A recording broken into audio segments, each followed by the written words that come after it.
In this video, I'll show you how to use Make.com automations. First, open Make.com on your computer and log into your account. Next, go to the dashboard and click on Create a new scenario. Now you will see a blank canvas where you build your automation. Click the plus button to add your first module and choose the app you want to start with, like email, Shopify, Airtable, or Google Sheets. After that, select a trigger event. This is what starts your automation, like a new order, a new email, or a new record added to a table. Once you choose the trigger, connect your account and give permission for Make.com to access your data.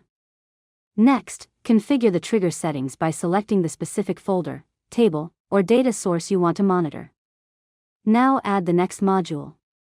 This is the action step where Make.com performs a task automatically, like sending an email, updating a spreadsheet, or creating a new record in another app.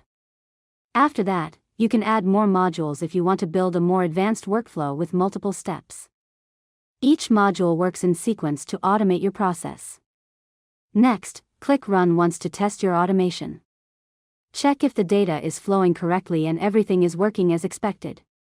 Finally, turn on your scenario so it runs automatically in the background whenever the trigger event happens.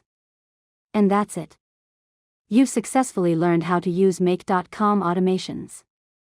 If you found this tutorial helpful, make sure to subscribe to Learn Mode Lab for more tutorials.